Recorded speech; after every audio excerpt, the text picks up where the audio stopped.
Am I the a-hole story? Update: Am I the a-hole for refusing to put my boyfriend on the title of my house or make him a beneficiary? Original story. Background: My BF of over 3 years has been living with me for 18 months. We are both in our 30s, happy, and talk about how this is it for us, relationship-wise. We are in it for the long haul. Only problem, he does not want to get married, and I really do. Marriage is important to me. We have had a lot of talks recently and his vibe is somewhere between, not ready, and, commitment as far as marriage, is stupid, so why bother? After many long discussions, I realize that I love him enough to stay and take marriage off the table, even though I want it. He says he doesn't know if he'll ever want to get married. Side note, we both do not want children. Now the issue. I got paperwork from my insurance and was looking through it. I made a joke about how, my parents are going to be really comfortable if I die, especially in an accident.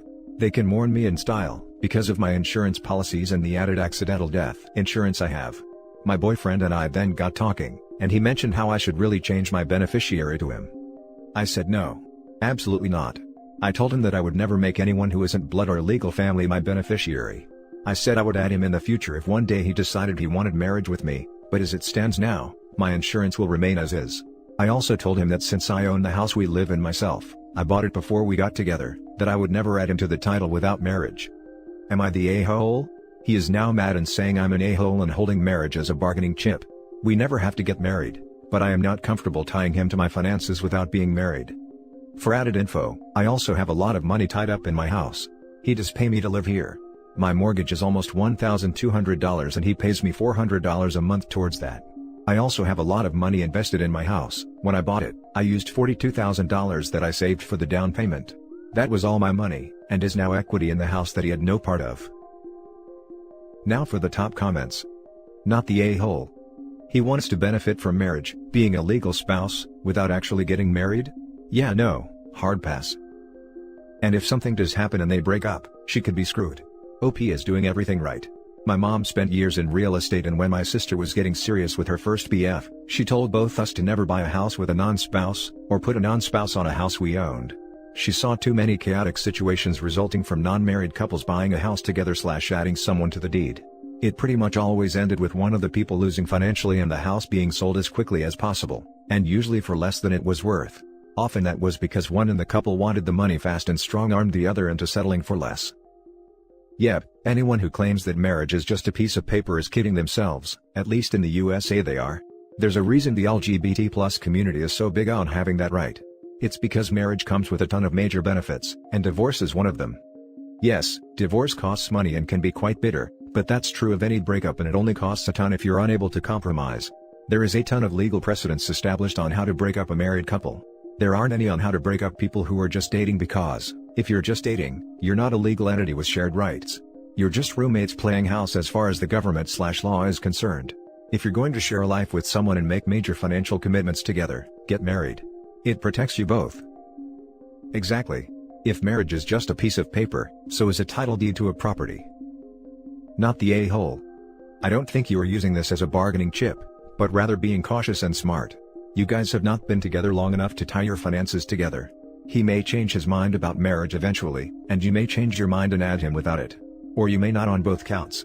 But right now, it's absolutely too soon. And I do agree with this. It is too soon to even talk about tying our finances to each other.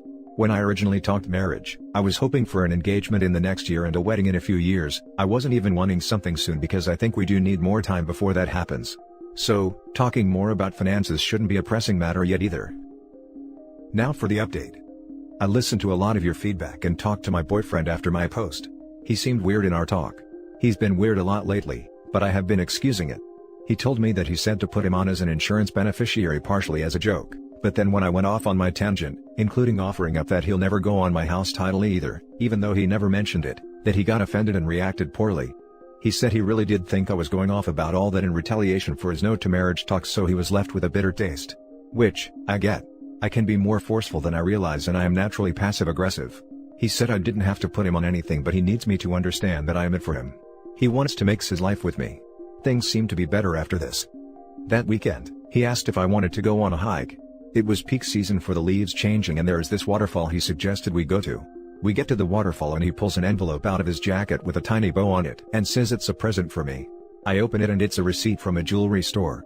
I was confused, but I see he had the date of purchase highlighted and circled with a heart. It was early August, before the talks we had, where he said he never wanted to get married. I turn and there he is with a ring. I said yes. He said he knew I would never believe that he had the ring before all this without the receipt. That his attitude and comments when I started asking about marriage was to fool me so I didn't get suspicious, because this was the plan all along. He wanted an autumn proposal in a beautiful location since it's my favorite season. Money he has been saving after moving in with me, since I charge him a much smaller amount than he was previously paying, went to the ring. He saved money for over a year because he knew when he moved in with me, that he was going to eventually ask me to marry him. So honestly, this is the best case scenario. We talked after too. When we get married, we will add each other as beneficiaries on our insurance policies. And, we decided there's no need to put him on my title even after we get married. I really appreciate everyone's comments on that last post. I read all of them and most people were genuinely concerned and offered wonderful advice and support. Now for the top comments. Oh man, what a bumbling way to hide a proposal. This will make a great story down the line though, and I bet you two will laugh about it quite a bit. Glad it worked out. This was the plot of a Friends episode. OP is your fiancé named Chandler? We learned from Chandler that this is not how one covers an intent to propose. Anyway, congrats on actually communicating. I knew you were likely to take a wife. Congratulations, but I really wish he had realized that you can surprise someone with an engagement, without forcing them to go through the emotional toll of thinking their partner is anti-marriage. He could have told you he was open to marriage but wasn't ready yet, and still surprised you. He really created a lot of unnecessary drama and angst with his approach. My husband and I had talked about marriage well in advance of his proposal, and he told me he was waiting until after he finished grad school, which was going to be in July. He proposed that year in April, and I was completely surprised. Lying about ever wanting to get married seems insane. Now for the next story. Am I the a-hole for changing my mind about collecting child support from my ex-wife? When we got married, pre-kids, I was the sole provider. When we had kids, she wanted to go work for her family business. It ended up blowing up, and she was making 3 times what I was making. We divorced a couple of years ago, and while I waived spousal support, I did get child support. In our state, it's law, so it's not like I can decline it. She pays a hefty amount and was outraged. I never needed the child support because I make enough money on my own, and we both agree that none of our sons are going to be trust fund kids just because there is money. A few months ago, we had a blow up over our 11-year-old son, and our co-parenting plan was breaking down. We went to mediation, and while she was clearly in the wrong and had the most to lose, I decided to make a concession about the child support. I agreed to shoulder more child expenses, and the child support would be more of a reimbursement. We were putting it in writing until I came across a nasty post that she wrote to fellow moms, about co-parenting with difficult, controlling dads. She basically blamed me for her imbalanced life, that I was hostile, and said any father who accepts child support he didn't need from the mother of his kids is criminal. Of course she has a little following on IG. Someone asked her if she were referring to me and she said, "No, because you should read this." That is how I found out. So, I called the mediator up and cancelled our agreement. Now my ex is raging and using it as evidence that I am a difficult dad. Now for the top comments. Just going to jump in here with, child support is for the children, not the parents. If you don't need her support for daily expenses, use her contributions as a college/trade school/future home fund. Your children will benefit and their mother doesn't get to evade her responsibilities. Too many go revenging their exes and making child support paying difficult, because they think it's for the ex, even its sole purpose is make sure kids have what they need to have proper life. Also not the a-hole. My dad paid his ex-wife, not my mom, child support, but the kids would come back asking him to pay for essentials, season-appropriated clothes, school stuff. He'd tell them that he gave money to their mother. Ex-wife told them she didn't receive money and was paying for everything, and that dad wasn't financially helping. Turns out she didn't have a job and used the money for her own expenses. Problem was solved when my siblings started to be full-time at my dad's place. Child support is for the child. Whatever funds you use are for the benefit of your child and not for your benefit. Take her for whatever you are legally allowed, and put whatever excess that you might use into an account. When they are adults you can either decide to give them the funds or not. Yeah, what if they get cancer? Come down with COVID? Or simply want to go to college and don't qualify for loans, because they're supposed to have all this money from their mom? Take the money. Now for the last story. Am I the a-hole for causing my boyfriend's kids to stop eating his ex-wife's cooking? My boyfriend got divorced this past spring, and we started dating a couple months after the divorce was finalized. He has 2 kids, 11 and 8, from his previous marriage and has 50-50 split custody. Because of the pandemic I moved in with him pretty shortly after we started dating, since he needed help with the kids at home. This has actually worked out great, the kids and I get along fantastic, they are a total delight to be around. Neither my boyfriend nor his ex-wife could cook worth a damn, we're talking spaghetti from a can/Kraft mac and cheese level cooking here. I on the other hand, am a massive foodie and love to cook, and now do 100% of the cooking in the house. Here's the problem, now that the kids know what real food tastes like, they're absolutely refusing to eat anything the ex-wife cooks for them. The ex demanded that I either stop cooking, or send her money to pay for the takeout she's been having to buy for every meal. Obviously, these are ridiculous demands, but to keep the peace, I offered to cook enough extra food for the kids to take to the ex's house to last for the week.